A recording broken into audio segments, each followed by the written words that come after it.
morning. The committee will come to order. I would like to begin this hearing by stating the Oversight and Mission Committee statement. We exist to secure two fundamental principles. First, Americans have the right to know the money Washington takes from them is well spent.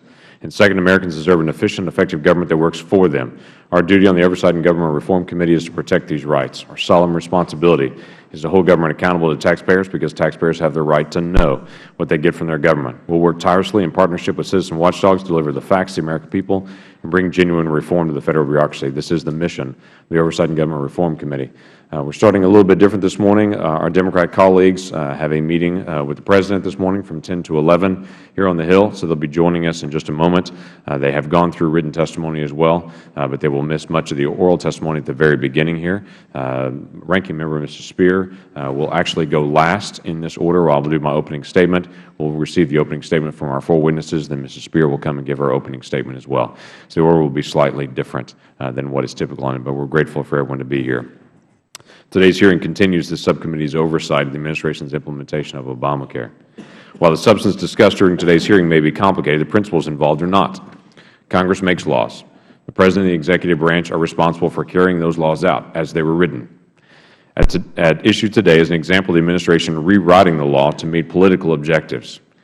In 2010, Democrats with overwhelming majorities in both chambers of Congress passed a law that expanded the scope of the Federal Government control and involvement over America's health care choices through a complex scheme of mandates, rules, taxes, and subsidies. To encourage States to set up a State-based exchange, the Senate and House created a subsidy for individuals only in States that operate their own health exchange. In Section 1311 of the Affordable Care Act, a health insurance exchange is defined specifically as a governmental agency or nonprofit entity that is established by a State.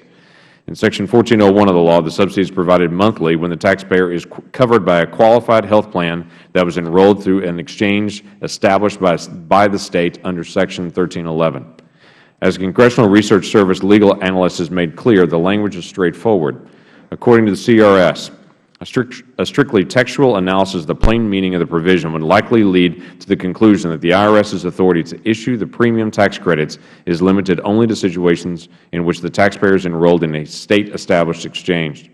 Therefore, an IRS interpretation that extended tax credits to those enrolled in federally facilitated exchanges would be contrary to clear congressional intent, receive no Chevron deference, and likely be deemed invalid. At the time that Congress passed Obamacare, the Administration confidently predicted it would become more popular and States would willingly create their own exchanges.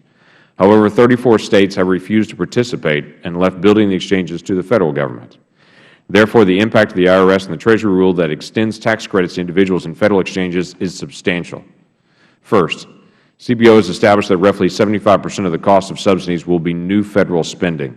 As a result, this rule will add hundreds of billions of dollars of Federal spending, which was not authorized by Congress in this statute. Second, the subsidies are tied to the law's employer mandate so that employers face large tax penalties if their workers receive subsidies. Therefore, the IRS and Treasury's rule directly harms many employers and workers in States that choose not to create an exchange. My State of Oklahoma is one of those States. The leaders in my State decided to protect our employers and workers from the employer mandate tax penalties and protect future generations of Americans who will face increasing debt by not creating a State exchange. That was their option within the law. But now the IRS and Treasury's rule has invalidated my State's decision, harmed many employers and workers in my State, and added to the Federal deficit. Because of the significance of this rule, this committee, along with the Ways and Means Committee, has conducted oversight for over a year, focusing on the process and factors the IRS and Treasury have considered. The evidence we have gathered is consistent. The IRS was given an enormous role in implementing many Obamacare provisions, but the issue of whether tax credits would be available in Federal exchanges doesn't appear that it was even considered or given substantial time or attention.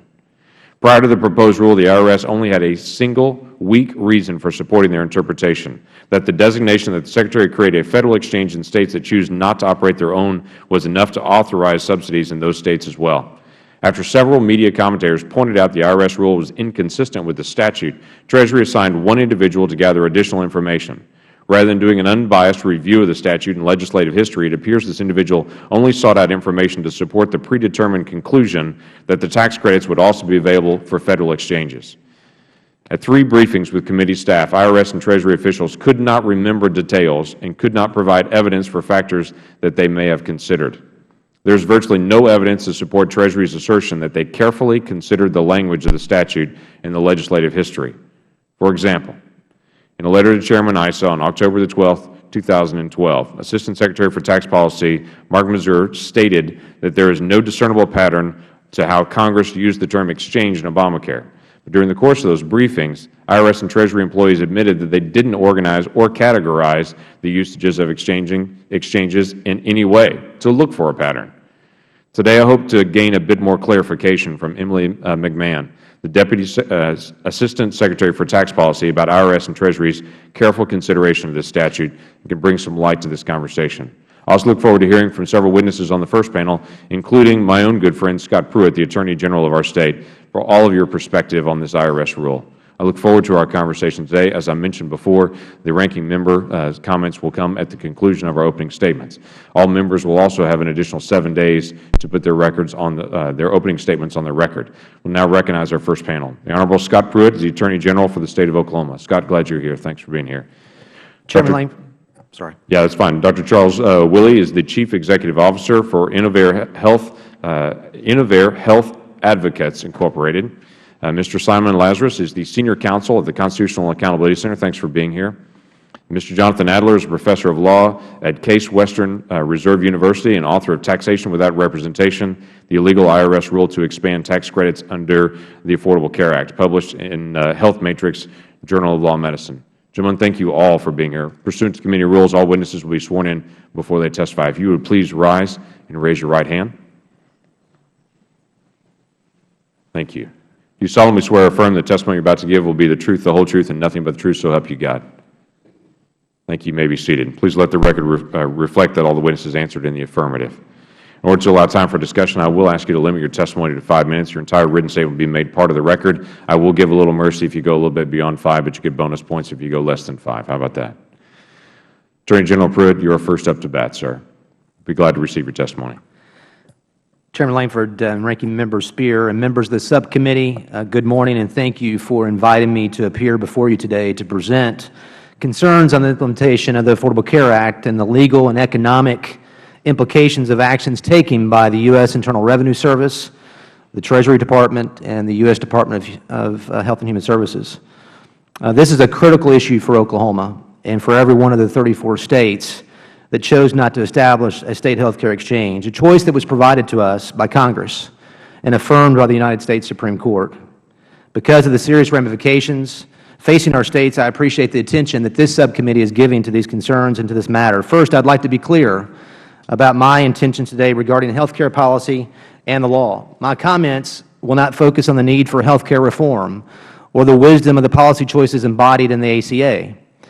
Our responsibility as Attorneys General is to preserve the rule of law, is to give meaning and effect to that which you have passed in Congress while protecting the rights and interests of our citizens. When Congress passed the Health Care Act, they provided states a choice. That choice is whether to establish a state health care exchange or to opt for a federal exchange. The ACA included with that choice a set of consequences and benefits that states had to consider. As the Chairman indicated, our policymakers did, in fact, go through that process in a very deliberative fashion. Among the outcomes of a state choosing not to establish a state exchange is a consequence of no subsidies flowing into that state. The law also provided a benefit of no penalties in the employer mandate arena for large employers.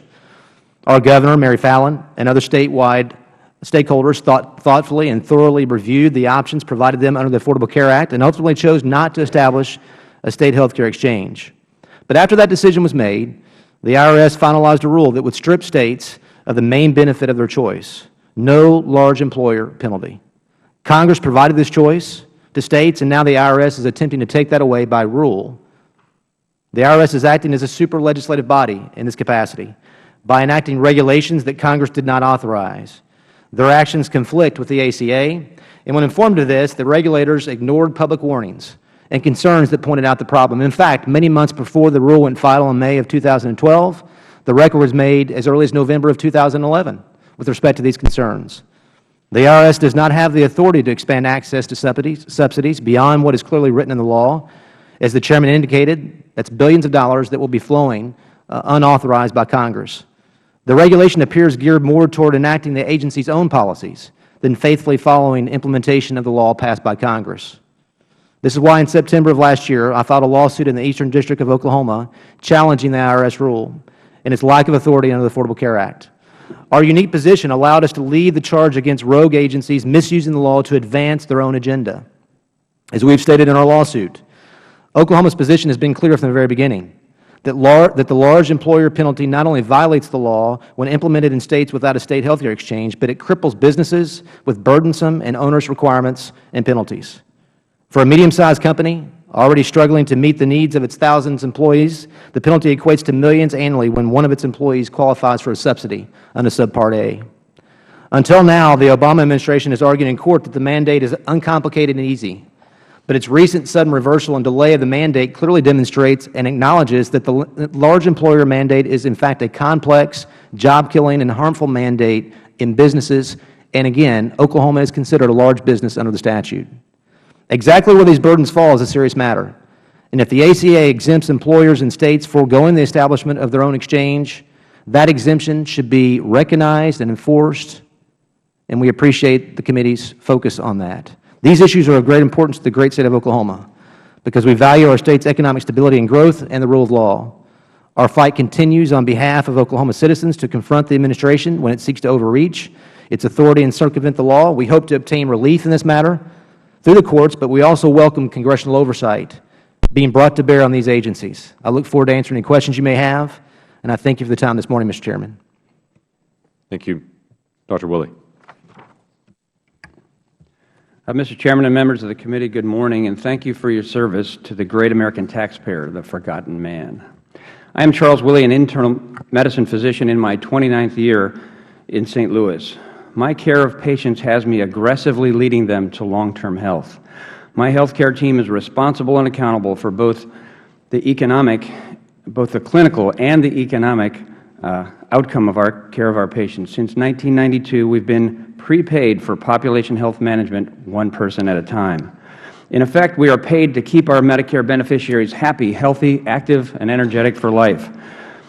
We intervene early and often. We spend whatever time and resource necessary to bring them to long-term health. Our result is 5-star quality and satisfaction and a medical cost ratio of 60%. Now, this is happening on a scale of 40,000 members in the Medicare Advantage plan that I founded in St. Louis in 2003. Witness that being healthy costs less than being sick.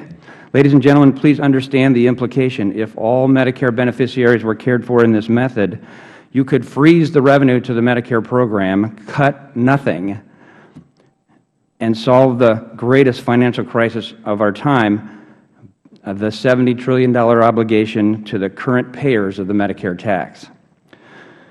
We achieve this by aligning the incentives of the health plan, the physicians with the long-term health of the patient. It is crucial that Medicare Advantage also liberates us from much of the destructive regulation found in regular Medicare, Stark Law, and the SEC. Now, I have set about to replicate these methods for my employees and those of other medical practices and businesses in my town. Unfortunately, Obamacare increases destructive regulation, does nothing about the legions of ambulance-chasing lawyers, and creates new entitlement to become and remain sick. It is treating these problems caused by government with more government. As an employer of 56 healthcare workers, it is doubly important that their health plan give them economic responsibility for health decisions and short-term reward for becoming and remaining healthy, because I need them to model and teach this to my customers, our customers, the patients. In our company health plan, we have gradually been increasing the deductible while expanding our health savings account. Now, Obamacare would limit our deductible to $2,000, whereas we would make it as high as the maximum HSA contribution and help our employees fund it. This gives our staff ownership and a high motivation to avoid unnecessary cost by shopping wisely for necessary health care services and by becoming healthy so service is not necessary.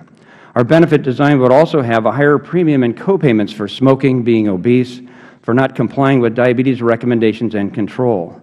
These policies are good for our employees' health and good for their savings accounts as well. Now, Obamacare calls these policies discriminatory and prohibits them. This is a clear example of government promoting and maintaining illness, preventable illness. Discrimination against illness through no fault of one's own, like ovarian cancer, is unacceptable. But it is good to be candid about unhealthy behavior because that will motivate the behavior to stop. To do otherwise is enabling, much like the spouse or parent of an alcoholic. The lack of courage to oppose the self-destructive behavior actually promotes and maintains the illness, increasing the probability of greater illness, disability, even premature death, and increases cost. This is how Obamacare is making entitlement of becoming and remaining sick. It codifies obesity, cigarette smoking, ongoing substance abuse, and other choices, unhealthy choices, to be not discriminated against in benefit design. My plan for my employees would lead them to health, but I can't offer it under the employer mandate. Now the IRS is blatantly ignoring the law and rewriting it to include the subsidy in the Federal exchanges, triggering a penalty against me, the employer. Missouri opted out of the state-based exchange, therefore protecting my employees from unhealthy benefit design and higher cost, and protecting my company from the onerous fines. I am not a criminal. I don't need to be fined for helping my employees achieve health and save for the future. The Federal Government's mandates discourage personal responsibility necessary for good health and enables self-inflicted illness. The Oregon Medicaid expansion enabled beneficiaries to resume smoking since they could again afford cigarettes and there were no disincentives. These are the reasons my company, Innovative Health Advocates, has joined Halbig v. Sebelius to overturn the usurpation of your congressional authority by the IRS in rewriting the law. I have dedicated my career to reforming health care from the marketplace. With relief from this illegal aspect of the law, we at Innovative Health Advocates could continue our plans for a very high-quality, low-cost health care plan for many non-Medicare people in our town. Our experience in patient care, including understanding the economics of that care, cannot be replaced by nameless, faceless, faraway bureaucrats. This is America. It is demoralizing and humiliating for me to have to beg for the liberty to do what I know best and for that which I am well trained. You must defend us from government and free us to take care of our patients. And please join me in my oath to first do no harm. Respectfully, thank you. Thank you, Mr. Lazarus. Thank you very much. Mr. Lazarus, I want you to click your microphone on right there in front of you, the talk button. Thank you. Thank you. Thank you very much, Mr. Chairman and members of the committee, for inviting me today. I look forward to trying to help evaluate whether the Affordable Care Act premium assistance tax credits and subsidies should be fully available to all eligible individuals on ACA-prescribed exchanges, whether they are facilitated by State governments or by the Federal Government. I believe that they should be. I believe that the Treasury Department's interpretation is correct, that reviewing courts must defer to it, and that they should not and will not overturn it. Now, my co-panelists have a contrary claim, and they do so, I believe, because they adopt what I would respectfully call the quarantine approach to a statutory interpretation. They zero in selectively on certain provisions of the Act, and one in particular, lift that provision out of context, and then impose on it an interpretation which, in the context of the entire statute and certainly its purposes, its purpose, a highly implausible interpretation. When you look at the statute in the context that it should be examined, and which I think courts will certainly do, other relevant provisions confirm that the text of the ACA is not at war with its central purpose. It does not sabotage that purpose. It rather effectuates it. So let's just take a quick look at what we all know the purpose is. When Congress passed the ACA, its fiercest critics concurred with its supporters that it had a simply stated purpose, and that was to achieve near universal health insurance coverage, which is a quote from my co-panelist, Professor Adler's lengthy article on this subject. In addition, all sides recognized that the exchanges were a central mechanism for achieving that goal. It was not until November 2011, 1.5 years after President Obama signed the ACA into law, that Professor Adler and his co-author, Michael Cannon of Cato, surfaced their discovery that there was an apparent glitch, as they called it, in the Act, and that this glitch supported a 180-degree contradictory interpretation of the law's critical exchange mechanism. And as Michael Cannon has proclaimed, that result could drive a stake through the heart of Obamacare. But the truth is we were all right the first time. The text and purpose of the ACA are in harmony.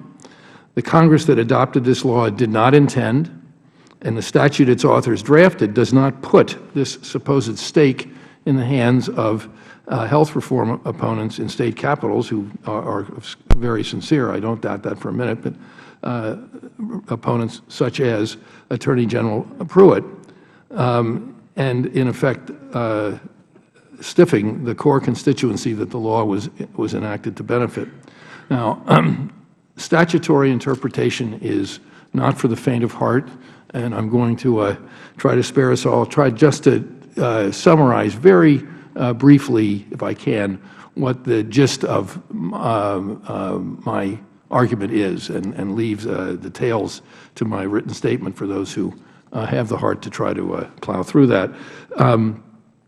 So I'm going to focus on the textual argument that the opponents, the ACA opponents, make to begin with. And as your opening statement, I think, very succinctly and clearly put it, Mr. Chairman, that the opponent's argument zeroes in on Section 1401, which enacts a new Section 36B of the Internal Revenue Code, and it targets a provision that is in there to define how to calculate the amount of premium assistance, and that provision pegs the premium assistance amount to monthly premiums for insurance policies which covered the taxpayer and which were enrolled in through an exchange established by the State under Section 1311 of the ACA. It's no wonder that it took a year and a half to find this particular provision, I must say. Now, the theory of my colleagues here is that because this subsection calculates premiums for policies that are issued through an exchange established by the State under Section 1311, therefore, they say, federally facilitated exchanges, which are directed in another section of the Act to stand in where States fail to set up exchanges of their own, cannot be considered their equivalent, and their policyholders and applicants who need premium assistance are left out in the cold. If this seems like an implausible interpretation, it becomes much more so if one looks at the Act as a whole, which I have done, but I'm not going to go through all of the things that I have learned by doing that. I'm going to focus on one provision which I feel particularly undermines the self-defeating spin that my colleagues here would put on Section 36B and Section 1311. And the section I would like to focus on, of course, is Section 1321, and this is the section which says that if a State fails to establish an exchange, then the Secretary of Health and Human Services shall establish and operate such exchange and shall take such actions as are necessary to implement such other requirements. Now, a key part of our position is simply that the use of the word such exchange and the use of exchange with a capital E showing that it's a defined term, that the logical common sense interpretation of that language is that the exchange under HHS stewardship shall remain such exchange as it would have been under State stewardship. It shall be its functional equivalent. It shall be subject to the same requirements. It shall have the authority necessary to take such actions as are necessary to implement its functions.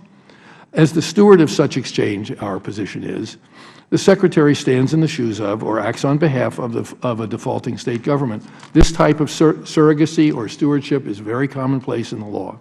And so that is what that is what we feel 1321 and the statute as a whole contemplates. There's really no reason to impose this cramped interpretation that, again, as Professor Adler's co-author Michael Cannon has said, would bring ObamaCare's exchange engine to a screeching halt.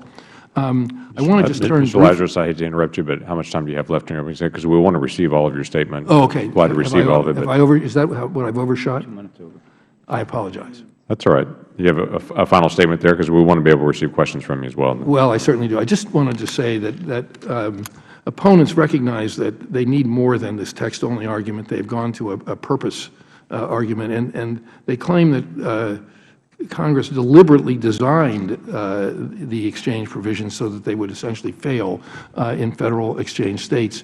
And I just would like to suggest that it's rather implausible to think that the ACA sponsors, and we're talking about people like Harry Reid and Senator Chuck Schumer, Max Baucus, Patty Murray, would have intentionally handed over to ACA opponents in state capitals like Attorney General Pruitt the power to sabotage the law in their states. But I think you have to think that's true in order to sustain the argument to the contrary. Thank you, Mr. Adler. And I apologize for going over so much. Thank you, Mr. Chairman and members of the subcommittee. Thank you for the opportunity to testify today. This subcommittee has asked for my views on the legal basis for the IRS and Treasury Department rule purporting to extend the availability of tax credits and cost-sharing subsidies to Federal exchanges. I'll be brief. There is none. The IRS rule is directly contrary to the plain language of the PPACA and is not otherwise authorized by law. The plain text of not only Section 1401, but the entire Act as a whole, authorizes tax credits for the purchase of qualifying health coverage in exchanges established by the State under Section 1311 of the Act. This language is repeated not in a single provision, but in multiple provisions of the Act. Nowhere does the Act authorize tax credits for the purchase of coverage in exchanges established by the Federal Government. The text of the statute does not support the IRS rule. When the IRS finalized its tax credit rule, it offered no substantive defense of its decision to extend tax credits to Federal exchanges. In a cursory statement, it identified no statutory provisions authorizing the provision of tax credits, nor did it identify any relevant legislative history to support its position. It is hard to see how this rulemaking satisfied the APA requirements of reasoned decision-making. And to this day, neither the IRS nor its supporters have been able to come up with a single statement prior to or contemporaneous to the passage of the Act asserting that tax credits would be available in Federal exchanges. There are many statements that tax credits would be available in all 50 states, just as there are many statements that all 50 states would willingly and eagerly even create and implement exchanges. There are even statements that states would be required to create exchanges, something that we know the Federal Government cannot compel. What there is not is a single statement saying that tax credits would be available in Federal exchanges, because no one assumed that Federal exchanges would be necessary, which also explains why the Act did not provide any funding for Federal exchanges. Months after the rule was issued, after prodding from members of this committee, the Administration and others began to advance arguments in support of the IRS rule. These arguments strained to find hints of authorization or spots of ambiguity that could be used to sustain the rule and ignore relevant statutory provisions. Some of these arguments are even mutually contradictory. None of these arguments can overcome the statute's plain text. My co-panelist in his testimony misrepresents both the timing and the substance of the argument I have made with Mr. Cannon and omits relevant facts and statutory provisions that undermine his claims. Our argument is not based on a single provision, but a careful reading of every provision in the statute. Indeed, the only way to read the statute without generating surplusage, that is, without generating language that must be rendered nugatory or irrelevant, is to recognize that when the statute says established by the State, it means established by the State. Some claim it would be absurd to condition access health care on State cooperation, absurd to condition access to health care on State cooperation with Federal policy. This is called sabotage. But that is precisely what multiple provisions of the Act do. The best example of this are the Medicaid provisions. As originally written, the Medicaid provisions threaten to withhold not only the Medicaid expansion, but all Medicaid funding in a State if a State refused the expansion. That would clearly have significant consequences on the most vulnerable populations. Even with the expansion, the statute denies tax credits to the poorest of the working poor because there is a minimum income requirement for tax subsidies. My co-panelists may think this is absurd policy, But it is indisputable that this is, in fact, what the text of the statute does. Some say it would be absurd to impose community rating requirements without also subsidizing the purchase of health care. But that is all indisputably do, such as the Class Act provisions, such as the child-only coverage provisions.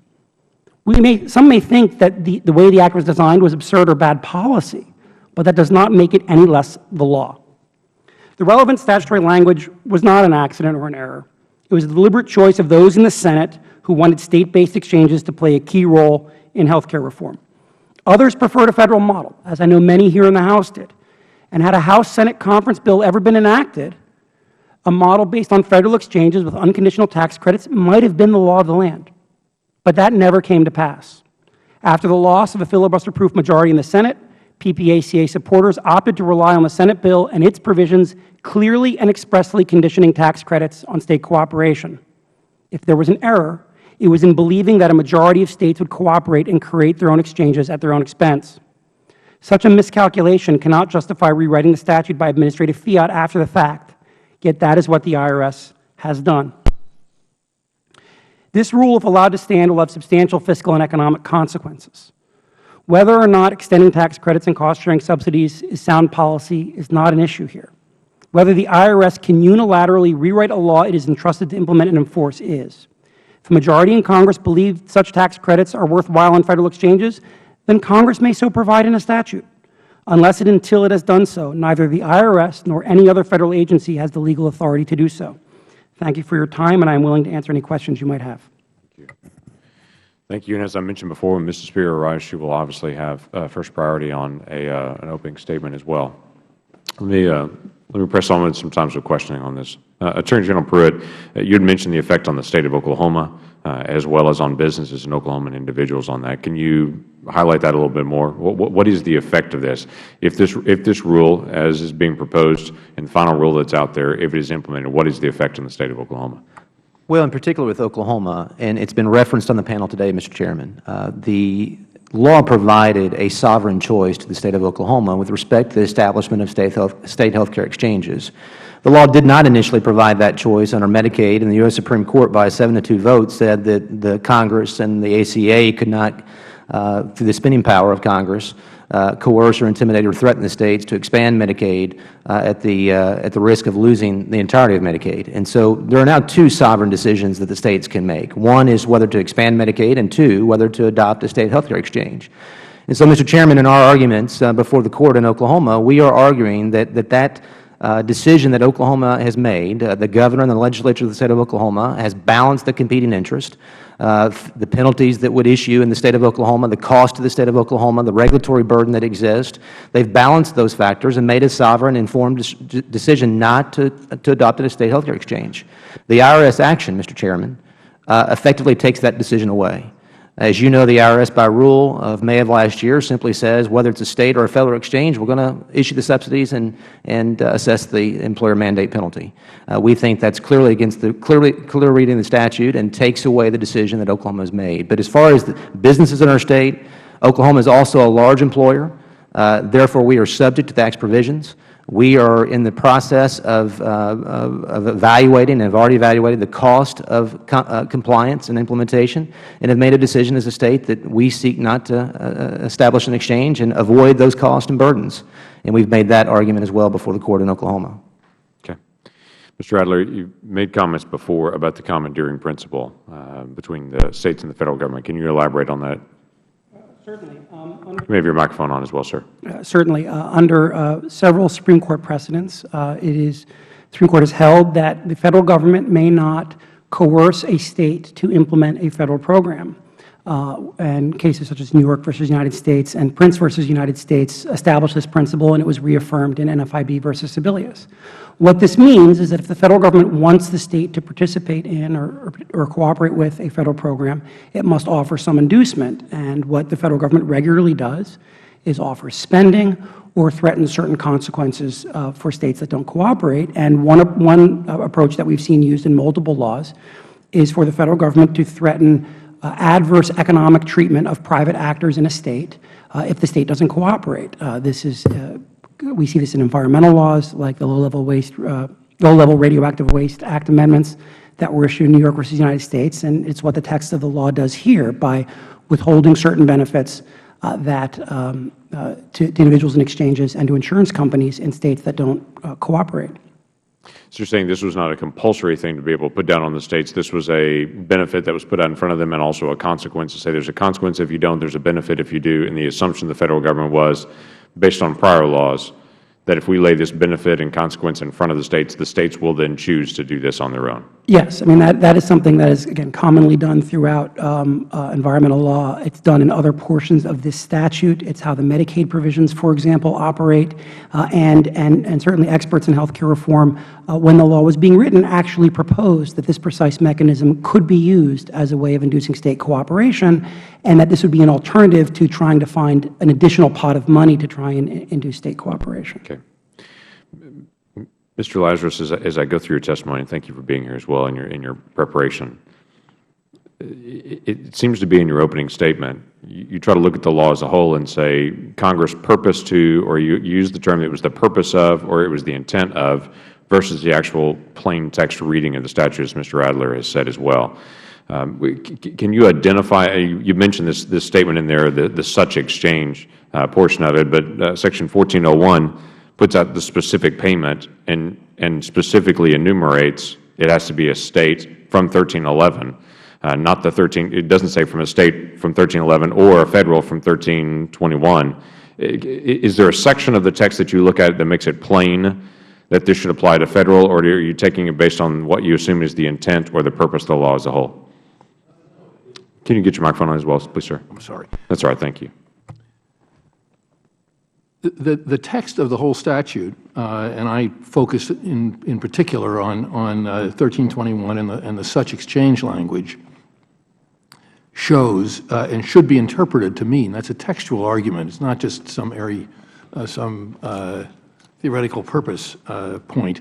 That language should be interpreted to mean that a federally facilitated exchange stands in the shoes of and has all the same attributes and responsibilities as a state-facilitated exchange. And the way one would make this— So when 1401 says a state-based exchange like 1311, it should have also said state-based exchange like 1311 or 1321. No, it didn't need to say that, because in 1321, where the federal exchange is explained and its role is explained, it says the Secretary shall establish and operate such exchange. Right. Now, the word such is a reference to the exchange in 1311, and therefore it's appropriate to interpret that to mean that it becomes the same. And furthermore, Mr. Chairman, the fact that exchange in 1321 here is capitalized as an initial capital is very important, because that is a reference back to the definition of what a capital E exchange is, which is made in 1311. And everywhere exchange with a capital E appears throughout the statute, that means that it is referring to that defined concept. So that's a basic textual argument. There are other provisions, such as the provision of the reconciliation supplement to the ACA, which was enacted later in the year, which— Right, but that would have been later on. I do need to interrupt because we're running along on time again as well. Could I make one just comment on a little point that— I'm going to honor some of the other members. We'll come back. There'll be other moments to be able to come ahead. So with that, I would recognize, see who's up next here. I think Mr. Gosar. Thank you, Mr. Chairman. Can I get the slide up on the screen, please? Mr. Adler, in the background of the 1401, Section 36B, is the most important part of the statutory interpretation of the law's text? Yes. Text is the most important part of statutory interpretation. So is the text of the law clear that the tax credit should be linked to states that create their own exchanges, and can you explain that? Oh, it's very clear. In the relevant provisions, it says exchange, and it's a capital E exchange, but then it goes on to say established by a state. So it is even if one accepts that the word exchange in Section 1401 incorporates by reference both Section 1311 and Section 1321, the statute then goes on to enumerate additional requirements. It repeats the section number, Section 1311, and then on top of that says established by a State, and I will point out that State is also capitalized and is also defined in the text of the statute. And the interpretation offered by my co-panelist requires us to forget or ignore the fact that State is defined in the statute and ignore the fact that the phrase established by a State is repeated, not merely in the definition of exchange, but in the relevant provisions authorizing the tax credits.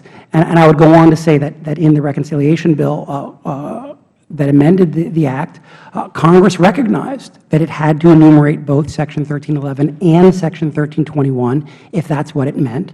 And so when adopting the reporting requirements in the HCERA, the Congress did not simply say exchange, did not simply say Section 1311 exchanges. It rather referenced both Section 1311 and Section 1321, showing that the authors of that recognized that these were separate and needed to be enumerated separately.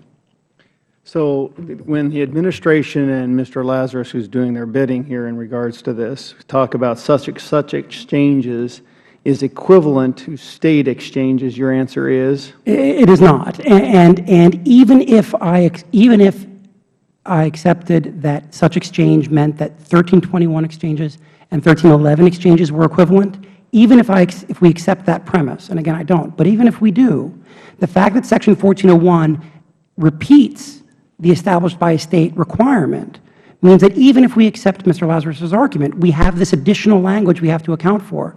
And the only way his argument can work is if we ignore that language and ignore an expressly defined term in the statute, which in his testimony he says we can't do. Now, I'm a dentist, not an attorney, and I think most people out in the real world want to hear it in plain terms. The administration's whole terminology was, or program was, to drive individual exchanges so that you had all these 50 different marketplaces. Is that true? Well, that was the intent of the Senate bill. I mean, as we all know, there was a House-Senate conference that may have been intending to make changes to that, but that bill was never brought out and never voted on. But certainly the Senate bill that became the law was designed to have every State create an exchange and then to use the State-based exchanges as the means for providing subsidies and tax credits. So can you briefly summarize the findings of your research on ObamaCare's legislative history? Well, the history is entirely consistent with the intent that to have States, encourage States to create their own exchanges and to use State-run exchanges as the mechanism for providing subsidies and tax credits, and that no provision was made for providing these subsidies and tax credits through Federal exchanges, either in the text or in the funding, because we must remember that while the statute did authorize subsidies to States to help them set up exchanges initially, it provided for no funding for the creation of Federal exchanges, which further reaffirms the plain understanding that no one thought the Federal Government would have to create exchanges. Secretary of Health and Human Services repeatedly said that every State would do it. That was what people expected. What was the mistake here was not in the drafting of the law. It was in not realizing that a majority of States had no interest in creating their own exchanges. So what was the consequence of Scott Brown's election in Massachusetts? The consequence was that the Senate bill, which I know many members of the House did not like and many health care reform supporters. Can you be more specific? Well, the Senate bill adopted this State-based exchange model, and it had passed the Senate before Scott Brown's election. The plan at the time was to have that bill go to a House-Senate conference, where it would be conference with the House bill, which adopted a different approach. And there are certainly news accounts suggesting that at least when it came to exchanges, that the House approach was more likely to emerge from that conference. Scott Brown's election meant there were no longer the votes in the Senate to pass a conference bill. And so, and in fact, the New York Times, in a story about health care benefits for congressional staff and members of Congress this week, pointed out that there are many provisions in the law that are the result of Congress being stuck with the Senate bill as the basis for health care reform. And the exchange provisions are among them. And the choice was made to take a Senate bill that had many provisions that many people thought were inadequate if the only alternative was no bill. And that was the choice, because there were not the votes to do anything else. And so the Senate bill may have provisions that some may think don't work very well, but that was the choice that was made. Thank you, Mr. Chairman. Thank you. And Ranking Member Mrs. Spear, I'd like to recognize her for an opening statement, and then you can move directly into questions if you choose. Thank you. Thank you, Mr. Chairman. Thank you, witnesses, for appearing. I apologize for not being present at your opening statements. As you know, the President of the United States came to speak to the Democratic caucus. That happens maybe once or twice a year. And so it is obviously important for us to meet with him and to be available to answer, to ask questions as well. So I apologize for not being here. Hopefully in the future we can accommodate both sides of the aisle. Congress passed the Affordable Care Act to make affordable health care available to all Americans. It is the law of the land, and I'm pleased to say it is already working. More than 3 million young adults who would otherwise have been uninsured are now able to stay on their parents' health insurance. My son is one of them. More than 20 million children with pre-existing conditions can no longer be denied health insurance. Seniors have saved more than $7 billion on their prescription drug costs. Those are just a few of the benefits that have already kicked in. The full impact of the ACA will not be felt until next year. Many states have embraced Obamacare and implemented their own exchanges and have already announced lower premiums, in some cases dramatically lower than ever was expected. And that is despite offering better, enhanced benefits, including free preventative care, no lifetime limits on coverage, and not being able to deny customers because they have a pre-existing condition. In California, average premiums in the exchange for 2014 are from 2% to 29% lower than average premiums this year. In New York, they will drop to as much as 50% lower. The law is working, and maybe that is what the opponents are afraid of. What happened when Congress passes laws? Agencies implement them. That is why the Treasury Department issued regulations implementing provisions of the Affordable Care Act that relate to premium tax credits the Act authorizes to make health insurance affordable to low-income earners. I know that when I voted for the law, it never occurred to me that Americans could be treated differently simply because of where they live. No one ever debated using these subsidies as a carrot or a stick to get states to implement their own exchange. I expected as many Americans as possible to get affordable coverage and help if they needed it. Why would we give a tax credit to a taxpayer seeking health insurance in one state and not a similarly situated taxpayer in another state? Since the fall of 2012, this committee has been scrutinizing Treasury's implementation of the Affordable Care Act's tax provisions, including the provision of tax credits to those who meet certain income criteria. Treasury has produced documents, given high-level briefings, and permitted committee staff to study sensitive documents without redactions. What we found was that Treasury followed the same transparent procedures in issuing this regulation that it has used in implementing other laws Congress has enacted. We have found no evidence to the contrary. Chairman Issa also consulted CBO last year, which confirmed that its score of the Affordable Care Act at the time it was passed in March 2010 assumed that tax credits would be available to residents in all states, including states where exchange was established by the Federal Government. I ask consent at this point, Mr. Chairman, to enter the CBO's response to Chairman Issa's question into the record. Without objection. As we all know, there are detractors who have never liked the Affordable Care Act. That's part of politics. They've marshaled their best arguments and vigorously advocated to anyone who would listen.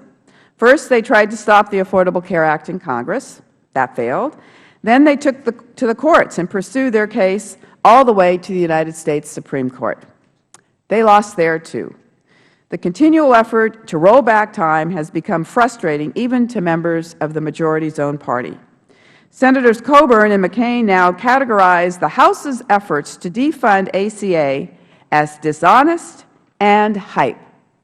Dr. Coburn stated, and I quote, "The worst thing is being dishonest with your base about what you can accomplish, ginning everybody up, and then creating disappointment," unquote.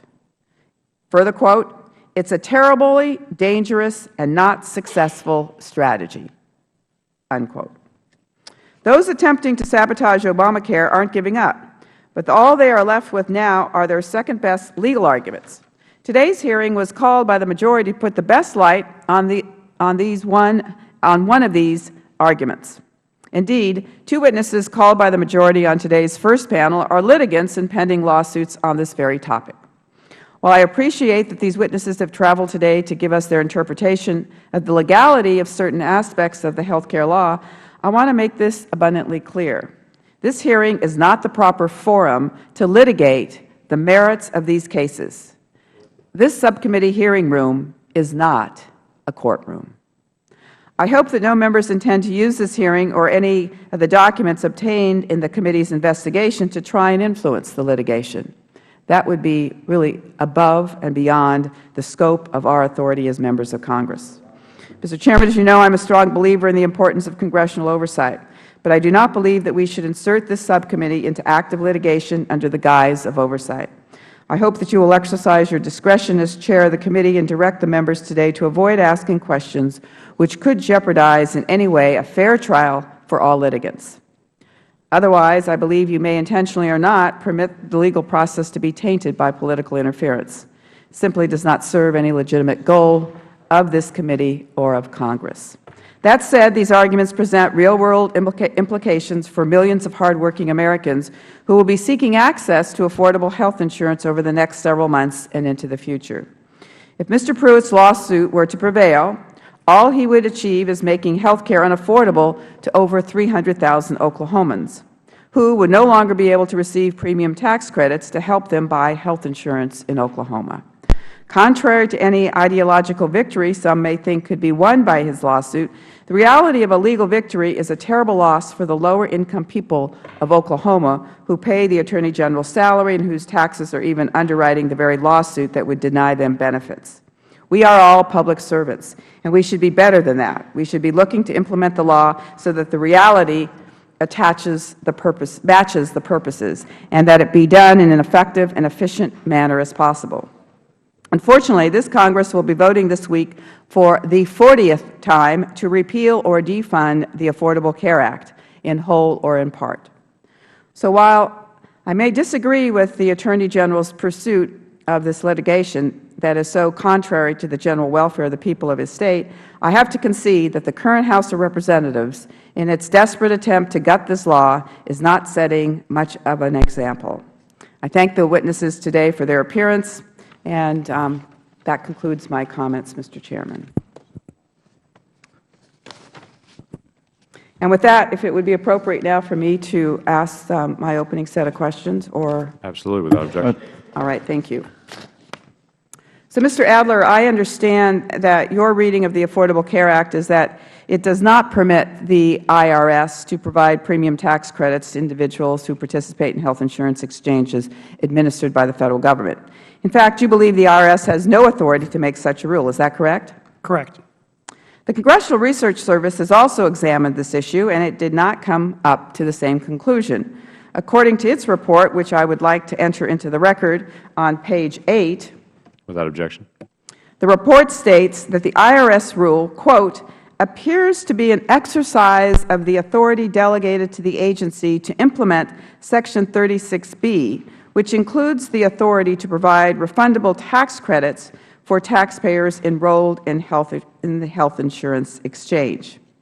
Have you seen this CRS report, Mr. Adler? I have, and I would note that earlier in that report, the CRS makes very clear that a plain reading of the statutory text would likely lead one to the conclusion that the IRS does not have the authority to do what it does. It does. The language that you just quoted is language that the CRS then points to in case a court were to conclude that the language is sufficiently ambiguous to allow the IRS to make that interpretation. But again, prior to that, the CRS strongly suggests that a plain reading of the text, which is where one must start when looking at a statute, would foreclose the IRS rule. So I'm glad you cited the CRS. Actually, report. Mr. Adler, I think you are cherry-picking here because, in fact, what does, in many cases, is provide both sides of an issue, and then it comes up with conclusions. And what I read just now was the conclusion. Thus, if a reviewing court determines that there is ambiguity surrounding the issue of whether premium credits are available, in Federal exchanges and reaches Step 2 of the Chevron analysis with respect to the regulations issued under 36B, the regulation will very likely be considered a reasonable agency interpretation of the statute and accorded deference by the Court. Yes, and the first word of what you just quoted was the word if, and the CRS, as I said earlier in that report, notes that it is unlikely that a court would reach that conclusion. And I would add that it is important to remember in the context of Chevron deference that the question of whether a statute is ambiguous is a question that courts owe no deference to agencies on. The D.C. Circuit has been explicit on that point time and time again. It is a question of law purely for the courts. And so the fact that the IRS believes it has found ambiguity in the statute is not relevant in asking the question whether or not the text is plain. I believe the text is plain. All right. Thank you, Mr. Adler. Mr. Lazarus, I'd like to ask you a question. You believe Congress provided the IRS authority to provide premium tax credits to individuals who participate in the Federal exchange. Is that right? I certainly do. All right. So you obviously differ from Mr. Adler. Would you like to explain why?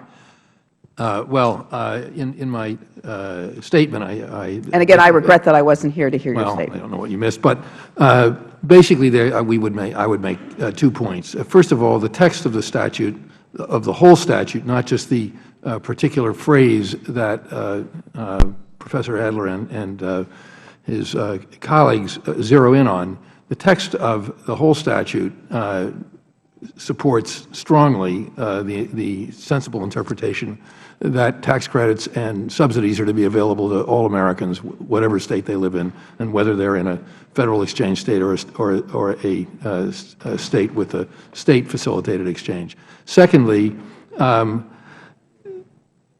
Professor Adler has come up with an argument that Congress, it wasn't just a glitch that supports his interpretation, but that there was actually a deliberate design by the sponsors of the Act. And he needs that because the text doesn't really support his point. And this is a completely baseless and really, it's hard to say absurd because it's much more than absurd, the notion that, as I said in my statement, that Senator Schumer or Senator Reid or Senator Murray or Senator Baucus deliberately designed an exchange mechanism that would cause the statute to fail and deliberately put in the hands of their opponents, such as Attorney General Pruitt here, the power to sabotage the Act entirely is so absurd that I can't imagine why any judge would spend 3 minutes paying attention to it. So those are the 2 basic reasons that I feel that, that this interpretation, ingenious though it may be, will not be accepted. Well, I would concur with you, Mr. Lazarus. And while I do represent a district in California, I also feel an obligation to represent all the people of the United States of America. And that's the way I looked at this legislation. I yield back. Mr. McHenry. Thank you, Mr. Chairman. I'd say to the ranking member's question, looking at page 8 of the Congressional Research Service, let me quote, the plain language of 36B suggests the premium tax credits are available only where a taxpayer is enrolled in an exchange established by the State. As noted previously, a strict textual analysis of the plain meaning of the provision would likely lead to the conclusion that the IRS's authority to issue the premium tax credits is limited only to situations in which the taxpayer is enrolled in a State-established exchange. Therefore, an IRS interpretation that extended tax credits to those enrolled in federally facilitated exchanges would be contrary to clear congressional intent, receive no Chevron deference, and likely be deemed invalid. I would say that I appreciate the ranking member entering that into the record. I think it makes the case very clearly on why we're having this very important hearing. Look, make no mistake about it, Obamacare is a mess, is an absolute mess. And what we're trying to do on my side of the aisle, and I think reasonable Americans have come to this conclusion, is that it's broken. For us to force this on the American people when they're having a hard time finding work is the wrong approach, absolutely the wrong approach.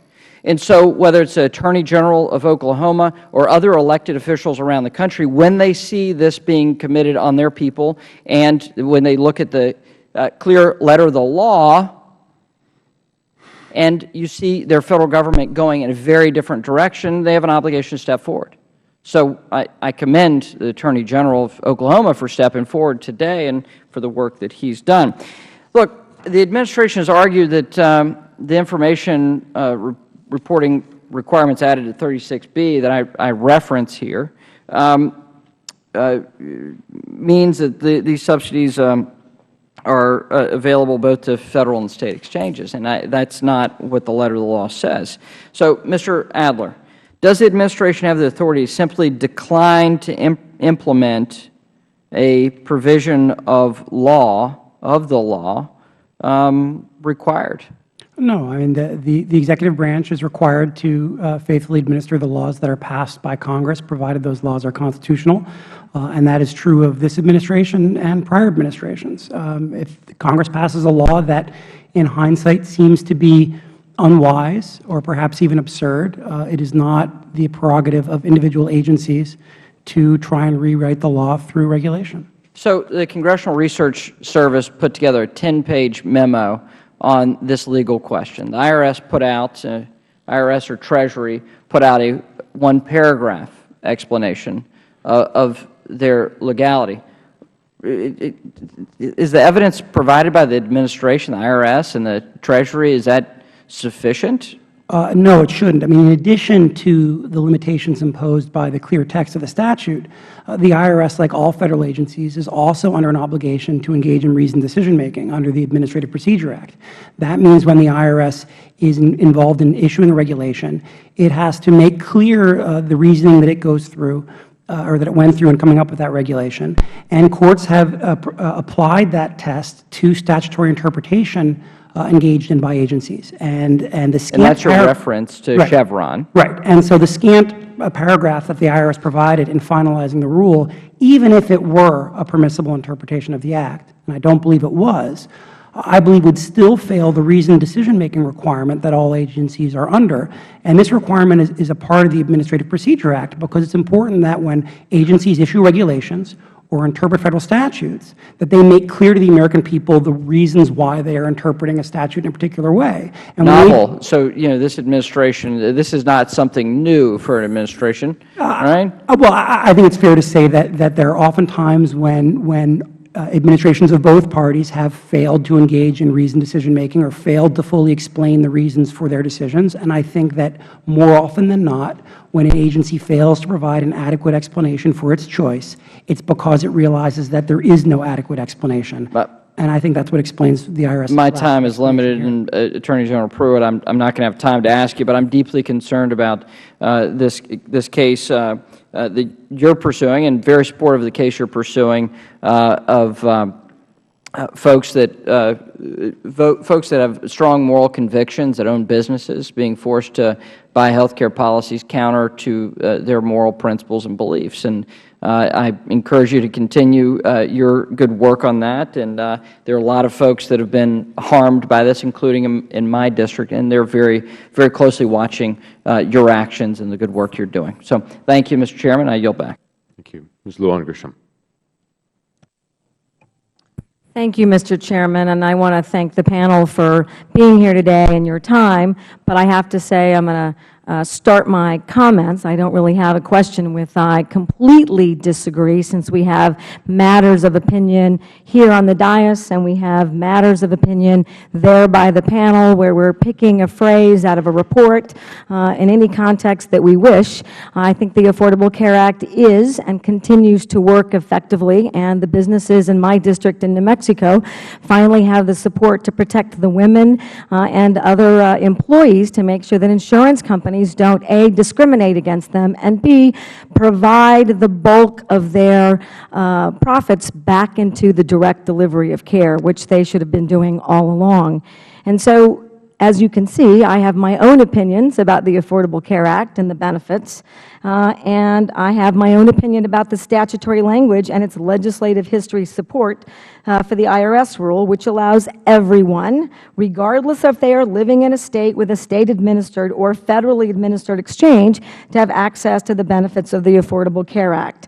And I'm not going to ask questions about that because I agree with my colleague from San Francisco. This is not an appropriate forum. The courts now will decide this issue. Instead, I want to make these 2 points. First, this week will mark the 40th time, as we've all said, that Republicans have attempted to repeal in whole or in part the Affordable Care Act. It's unprecedented for elected officials to devote this much time to impede, delay, and stop the implementation of Federal law and the benefits that the law will provide to millions of Americans. They are wasting precious time and government resources by impeding the effective and efficient implementation of Federal law. I see this hearing as part of that effort. Second, the Affordable Care Act is the law of the land. Our job is to oversee in this committee the Affordable Care Act implementation and to make legislative recommendations and or changes which make that process more efficient and more effective. Instead of holding a hearing on an issue that is subject to ongoing litigation, let's clarify this work and work on legislation that would ensure that everyone who lives in a state with a federally administered exchange can receive the same benefits as someone who lives in a state with a state-administered exchange. I think we should be productive, not destructive, and I think we should remember the equal protection laws of this country, which indicate unequivocally that we should be treating everyone the same. Thank you, Mr. Chairman. Thank you. Mr. Jordan. Thank you, Mr. Chairman. Mr. Adler, Mr. Lazarus, in his 10-minute opening statement, referred to the rest of you as ACA opponents. I don't know if you are, I mean, I assume these guys are there in a lawsuit, but I don't know if, Mr. Adler, if you're an opponent. I certainly am an opponent. I think it's a bad law. It's going to harm families, not help our health care system. But regardless of whether you're for or against the law, that doesn't change your interpretation of how the law was written, correct?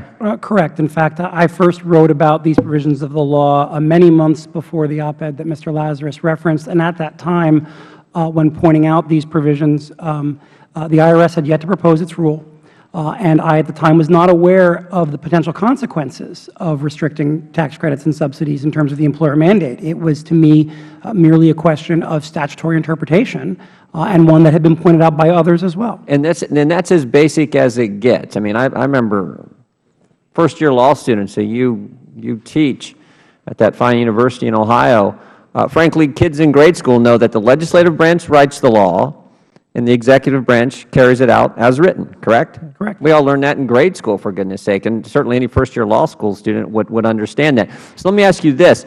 Do you think that the employer mandate, which is part of the law, scheduled to take effect starting January of next year, do you think the President has the ability to simply waive the employer mandate? I think that the justification for that has been provided by the Administration is inadequate. I don't believe it's subject to legal challenge, or I'm not sure that it could be subject to legal challenge, but I certainly have not seen an explanation that would justify that sort of a blanket refusal to implement a clear statutory provision. So, I mean, it seems to me we got two examples of where the language says one thing, that the legislative branch wrote one thing, and the executive branch is doing something different. Yes, and I would just note, I mean, I have been critical of Republican administrations for doing similar things. No, to me, the executive branch should not. That's my point. Whether you're for or against the law doesn't matter. We have a way things work in this wonderful system in America. Legislative branch writes the laws, appropriates the dollars. The executive branch carries out the laws and spends the dollars. Correct. Pretty simple. And when the executive branch doesn't do what the legislative branch says, they're behaving in an unconstitutional fashion. Correct? They're certainly not discharging their obligations. Let me go back to, and again, you've talked about this several times with other people, but I just like to hammer this point home. Interpreting a statute, the first thing you look at is the clear language of the statute. Mr. Lazarus says you're taking it out of context. But tell me how these 5 words are taken out of context. Exchange established by the state. Yeah, I don't think that when that phrase is used repeatedly, not just once, in multiple places, that it can mean anything other than what it clearly says. Yeah. And if the defining of terms is as important as Mr. Lazarus says it is, then the fact that state is a defined term in the statute should be just as important as his emphasis on the word exchange being defined in the statute. Yeah. The other side has accused Republicans of sabotaging the law, working against the law. I mean, I am, but I would just like to ask a few questions of Mr. I am working against. I'm trying to sabotage. I'm trying to stop it because I think it's bad. But I just want to ask Mr. Wiley if he would agree, and frankly, I'd love to get my colleagues on the other side their reaction. Is Democrat Senator Max Baucus trying to sabotage the law when he says, "I just see a huge train wreck coming down the road"?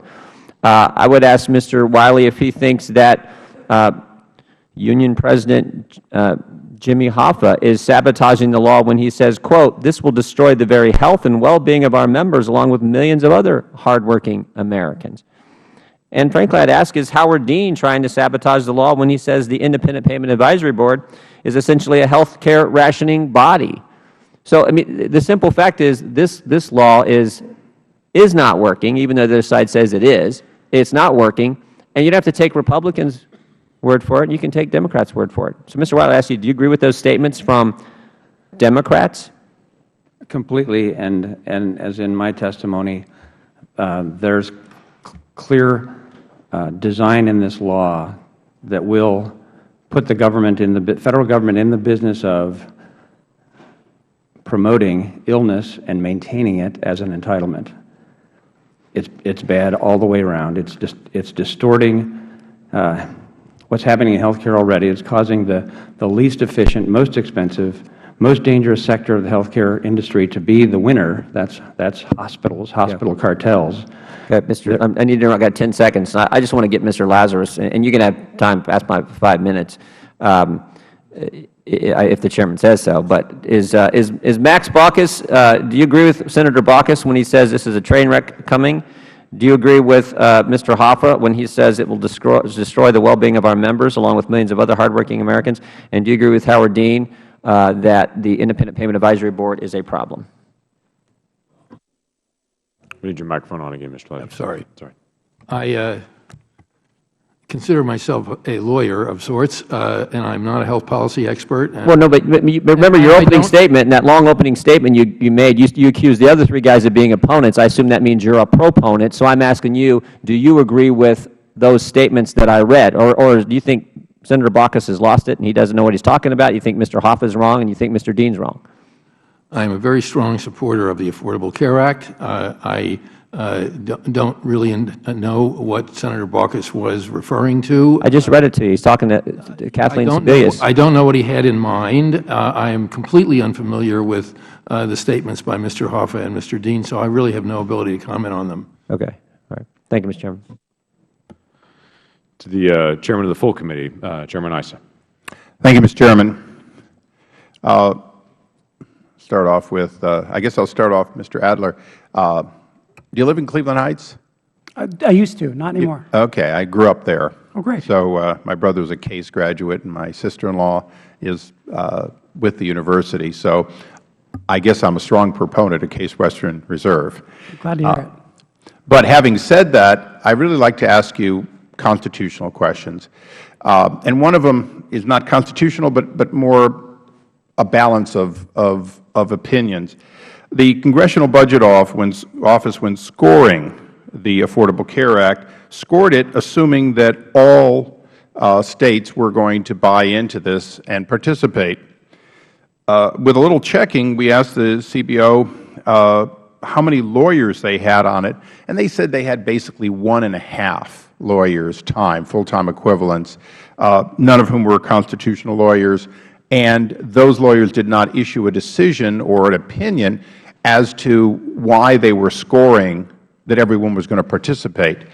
From a standpoint of the law,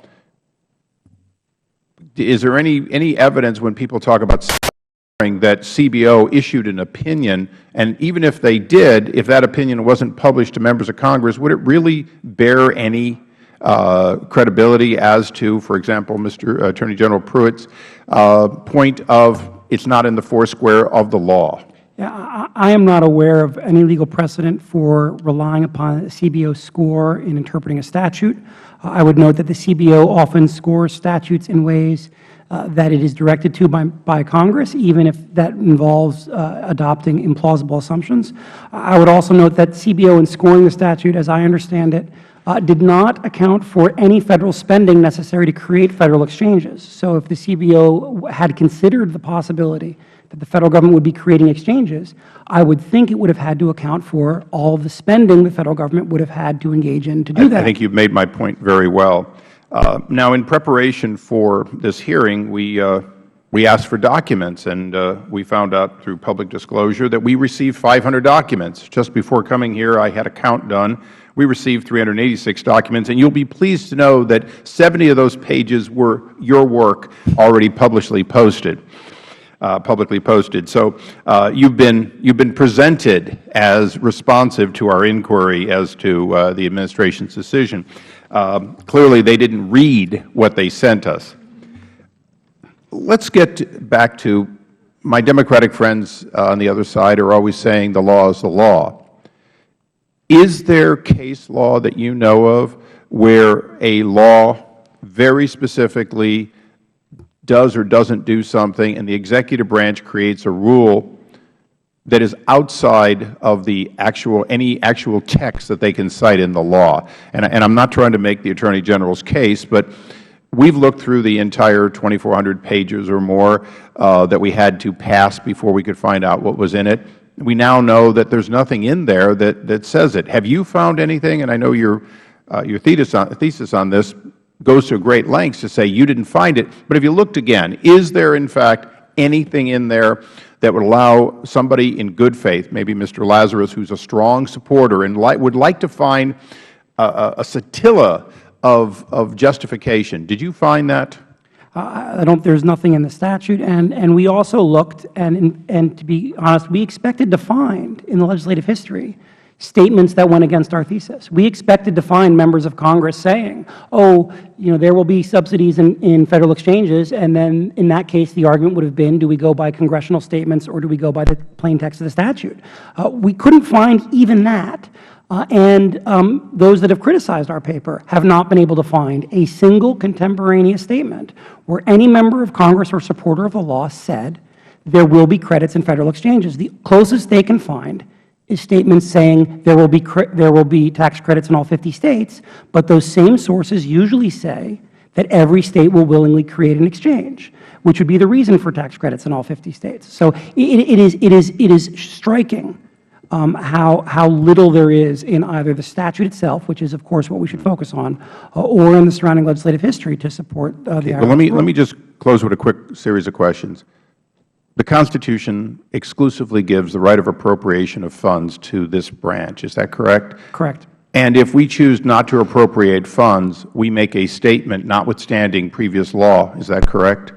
Correct. So our absolute right not to appropriate funds for portions of the Affordable Care Act that we believe do not mean today what the President has, out of thin air, caused them to mean is exclusively our jurisdiction under the Constitution.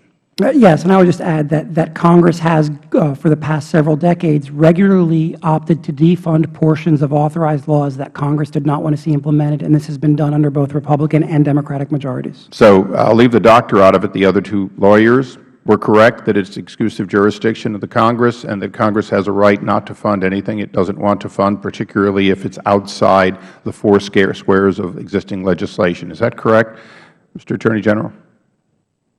Yes, Mr. Chairman.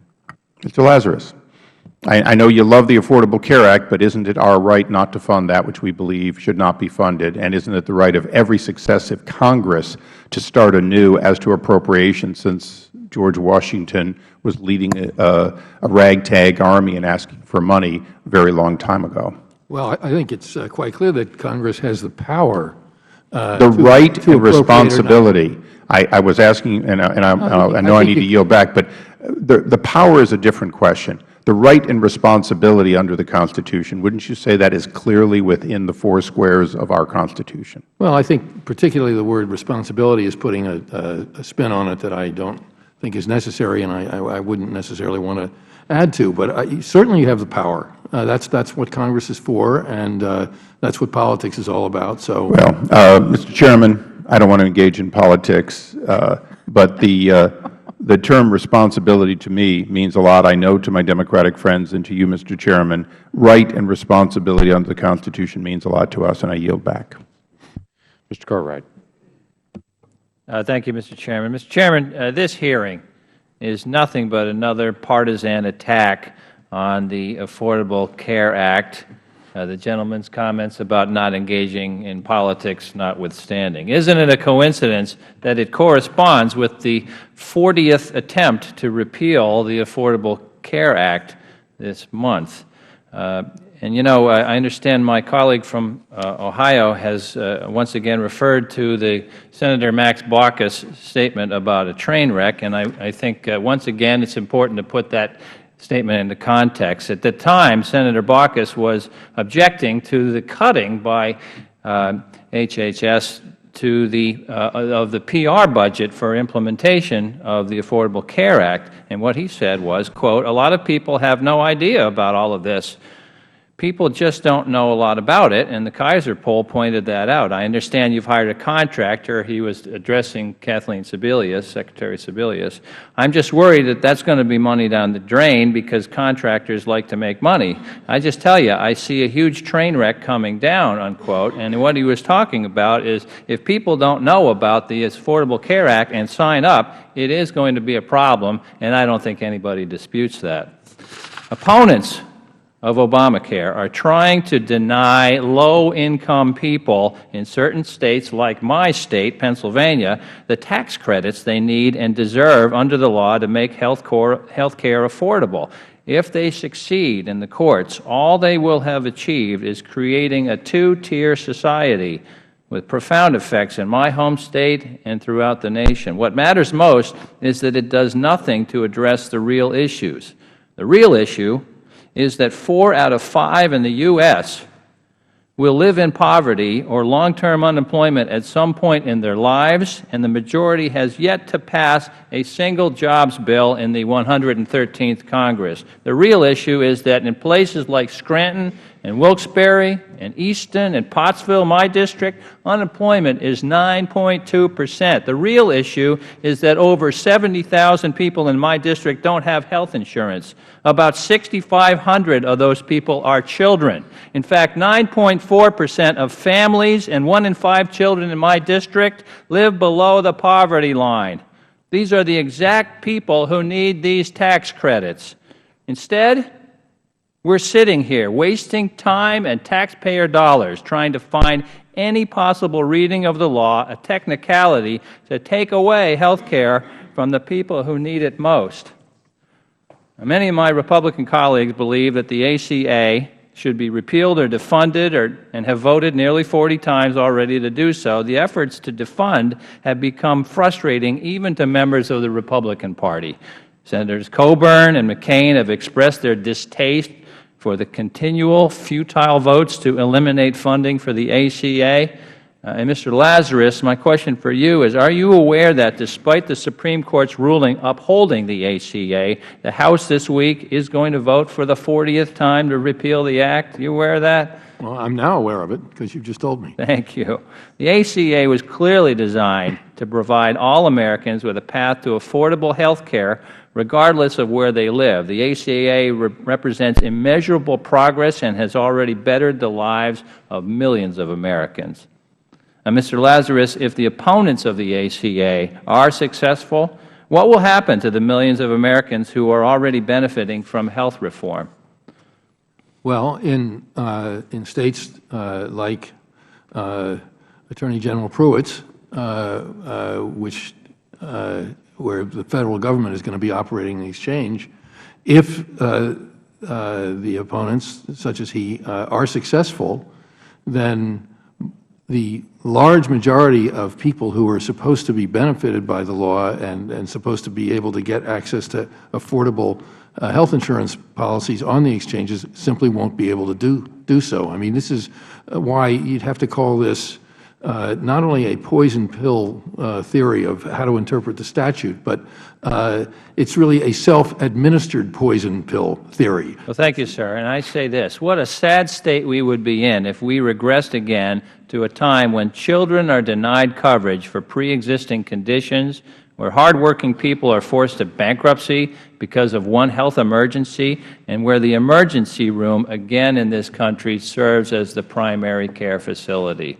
With that, I yield back, Mr. Chairman. Thank you. Dr. Desjardins. Thank you, Mr. Chairman. Today, we've heard basically infomercials or commercials for Obamacare from the other side of the aisle, but the purpose of today's hearing is about the separation of powers in government, the checks and balances, and the authorities bestowed upon the Constitution, the legislative branch, to use those the legislative and executive branches. What we had here was a very unpopular law that was pushed through in a hurry with the election of Scott Brown. They know the law was flawed when it was passed. The House had different ideas about how this should go forward, and the perception by the people at that time, and I like Mr. Willey, was a practicing physician when this was passed, or 18 years prior to coming to Congress, and so I look at it through that perspective. But the people in the country did not like this concept. They didn't like it in the 90s. They didn't like it about 4 or 5 years ago because it represented in their mind a federal or government takeover of health care. The Senate knew, in fact, they implied in letters that I'll introduce in just a minute, that it would be better if they had a federal exchange or a national single payer. But this was widely rejected by the American people, and therefore it is my contention that it was their intent to avoid using the term, opposed to what Mr. Lazarus is saying, to avoid using the term federal exchange and focused on state exchanges because state sounded less like government takeover of health care. So this was by intent. I'd like to enter into the records a law review article from Professor Timothy Jost. Without objection. Okay. Mr. Adler, can we put that up on the screen, please? Mr. Adler, have you seen this law review article? Yes, I have. Okay. On page 7, Professor Jost writes that a way to get around the commandeering problem would be for Congress to exercise its constitutional authority to spend money for public welfare, either by offering tax subsidies for insurance only in states that have complied with federal requirements, or by offering explicit payments to states that establish exchanges for the federal requirements. Can you comment on whether or not what you found in your research would suggest that the Senate bill did do this? The Senate bill is certainly written to do precisely what Professor Jost suggested that it could, and that had been done in prior contexts, as he notes, as with health savings accounts. Okay. Who is Timothy Jost, and why is he relevant?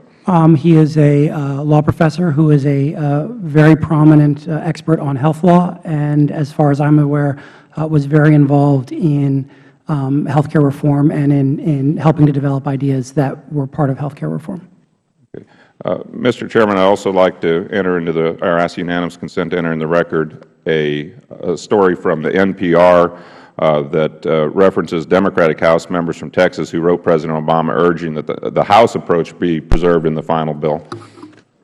Yeah, without objection. And also would like to introduce into the record a letter from U.S. Rep. Doggett and 6 of his colleagues, Democratic colleagues. Yeah, without objection. Okay. Basically, this letter is describing where in Texas they saw this problem coming as well, and suggested that they urged the President that the House approach should be preserved in the final bill. They worry that because leaders in their state oppose the health bill and they won't bother to create an exchange, leaving uninsured state residents with no way to benefit from the new law. So it wasn't an accident that federal exchange was left out, as Mr. Lazarus suggests, and for him to suggest that you, Mr. Adler, and the others on this panel are just engaging in self-defeating spin or just looking to find a glitch to bring this health care law down. Would you disagree with that, and what is your intent? Well, as I mentioned before, I first wrote about these provisions in the law before I was aware of the way these provisions interacted with, for example, the employer mandate, and before it was clear that a majority of states would refuse to implement exchanges. To me, as a scholar of administrative law and federalism, it was interesting to see different ways in which Congress has tried to induce state cooperation in different in various federal programs. I'm also someone that's very concerned about the nature of congressional delegations of authority to agencies. And here, as another context, if an agency departs from clear statutory text, that's a problem. And it doesn't matter whether it's the Health Care Law or the Clean Air Act or any other statute, and it doesn't matter whether it's a Democratic or Republican president. That's something that agencies should not do. Thank you. Mr. Pruitt, could you quickly give us an update on where the lawsuit that you're engaged is going and what do you expect to occur in the near future? Well, thank you, Congressman. We have fully briefed the motion to dismiss filed by the Federal Government, and that case was argued before the Court back in June, and we're awaiting the decision by the Court at this time. If I could, Mr. Chairman, I think it's important to remember that this Congress and Congress routinely uses spending power to accomplish something called cooperative federalism. And it's not unfamiliar to this committee. It's not unfamiliar to Congress. And I would say, Congressman Cartwright, with respect to the statement that's been made a couple of times that all citizens across the country were intended to be treated equally under the ACA, in the Medicaid arena, routinely, states engage in cooperative federalism with Congress. Citizens are treated differently quite often. As you know, eligibility determinations are given to the states, and there's incentives to the states to match the appropriations of this Congress to cover, at times, more individuals.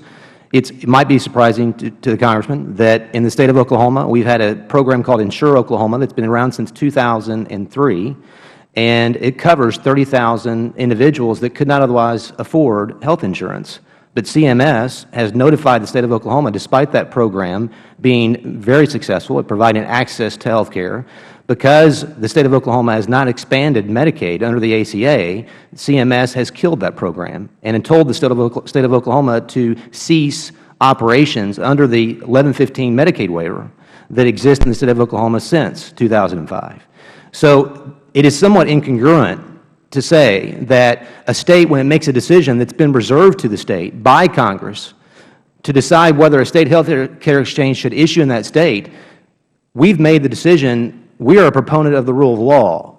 It's not an opponent of the policy decisions that you have made in this Congress. We are seeking to give life and meaning to what you have passed in this body. And when an agency makes a decision that's inconsistent with that, when it makes a decision that's clearly against the plain reading of the statute, Mr. Lazarus has said on more than one occasion that the context of the statute justifies his position. It only justifies his position if you don't read the plain language out of 1401, Section 1401. You have to count that as surplusage in 1401 to say that somehow these statutes are harmonious with one another as far as providing benefits under a federal exchange. So this is something that on a couple of occasions this morning, the motives perhaps of the State of Oklahoma in bringing this lawsuit have been brought to bear. I want you to know that the motives of my office, the Attorney General's office did not make a decision about whether to expand Medicaid. It did not make a decision about whether to adopt a health care exchange. We are simply giving life and meaning to the plain reading of the statutes, honoring the decisions that have been made by our Governor and by our legislature and by this Congress. And I believe that every member of this committee should take seriously the language that's been passed by Congress to make sure that agencies heed that. Otherwise, rule of law is degraded, and that's what we're a proponent of. Thank you. Mr. Woodall. Thank you, Mr. Chairman.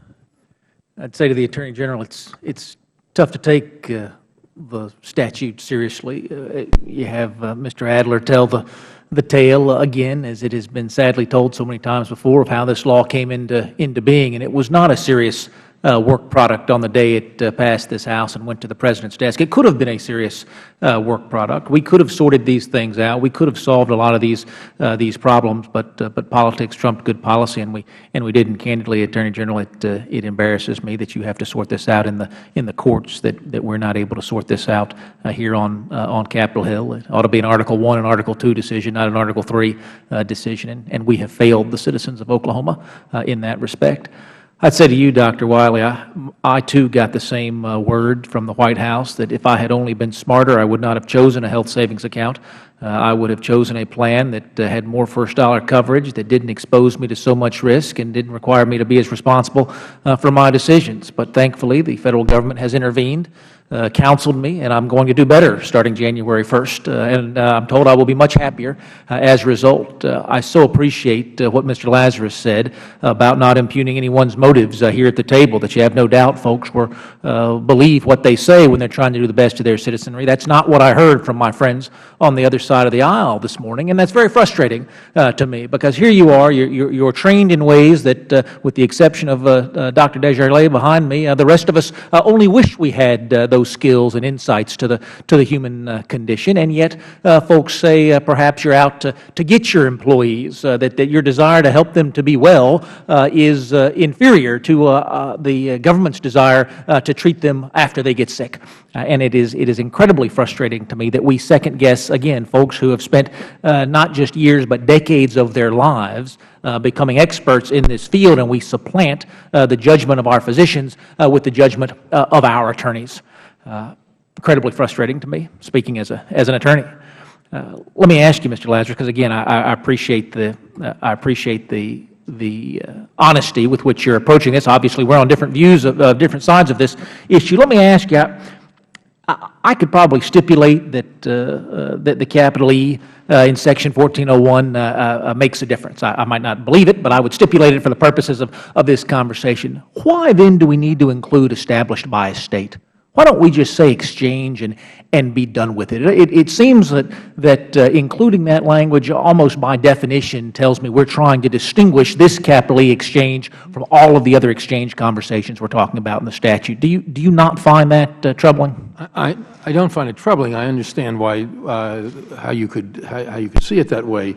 I think that my point and the point of those who read the statute the way I do is simply that when in 1321 it says that the Secretary shall establish such exchange with a capital E, it's referring back to the definition of a capital E exchange in 1311, which includes established by the state, and that would be the interpretation, which I think is a completely reasonable, not necessarily the only interpretation. But once you admit that it is a potential interpretation, then you have to look at the whole context and the purpose of the statute and what. Well, you drive home the point about the dangers of sloppy legislating. Again, going back to Mr. Adler's tale of here we are, we're in a conference, we're trying to sort out two different congressional positions, we're trying to bring this language to perfection, and then we just jettison that effort altogether and say, whatever those other guys passed, even though they didn't expect it to be ready for prime time, that's going to be good enough. In fact, I was sitting in this very same chair earlier this year. I don't know if you're familiar with the Navigator and a sister language here, and by a sister language I mean there's no sister language in here whatsoever, and yet HHS read that in. This isn't the first time we've had this conversation. If you feel the frustration of my colleagues, it's because this isn't the first time someone's read something into the statute that doesn't exist. We see it time and time and time again. And if folks wonder why Washington doesn't function, if the administration would have come here on any of those occasions and said, we made a mistake, would you work with us to help us craft a solution, we would be in a different case today. Let me ask you, Mr. Adler, I'm looking at 10 pages of CRS analysis of the legality surrounding Section 1401. I see one paragraph of Treasury analysis on that same topic. What's your assessment of the seriousness with which Treasury analyzed this issue? Well, based on what the Treasury Department published in the Federal Register, it does not appear that they engaged in the sort of reasoned decision-making that is required of agencies when they issue regulations and purport to provide authoritative interpretations of statutes. They were derelict in their responsibilities in only providing that meager justification. With the Chairman's indulgence, let me ask you why, because there are a lot of serious public servants over there. Implementing congressional mandates is not a new job for them. Why in the world is it that you believe such a cavalier work ethic was applied to this topic when folks are so serious about others? I don't know, to be honest. I mean, there are many instances, and we quote several in our article, where the IRS was quite forthright about not being able to implement the law in particular ways because the text prevented it from doing so, and went on at length discussing the relevant statutory provisions. The way this provision was treated is an anomaly. And I don't want to impugn anyone's motives. I don't know why they did it this way. But as someone that's looked at the statute and the legislative history and so on, I think a partial explanation may be that the evidence to support their theory wasn't there. And I think that's further confirmed by the fact that months later, when the Treasury Department first began providing explanations for the rule, it adopted mutually inconsistent explanations. The such exchange justification and the reliance on the HCERA reporting requirements that apply to both Section 1311 and Section 1321 are mutually inconsistent. They can't both be correct. And yet, I believe it was October 2012, Treasury Department offered them both simultaneously, and I believe that was because there really isn't anything there. Yeah, I thank you all for being here. Candidly, if the 435 of us and the 100 folks on the Senate side and the White House and the agencies approach this issue with the same seriousness and sincerity that the 4 of you do, I think we would have an entirely different conversation about this, and the American people would be better served. Thank you, Mr. Chairman. Thank you. Gentlemen, thank you very much for being here for the morning. It's very important to be able to bring up and be able to walk through. This is a conversation that we need to deal with on how is the law interpreted, how is the law written, and how will it be applied in the days ahead. This has billions and billions of dollars of impact on our Federal budget, and as Mr. Cartwright has rightly assessed as well, it also affects a tremendous number of lives of people around the nation, and so it's very significant for us to do. And thank you for your contribution, both in your written and your oral testimony. We'll take a short recess while the clerk is set up for the second panel.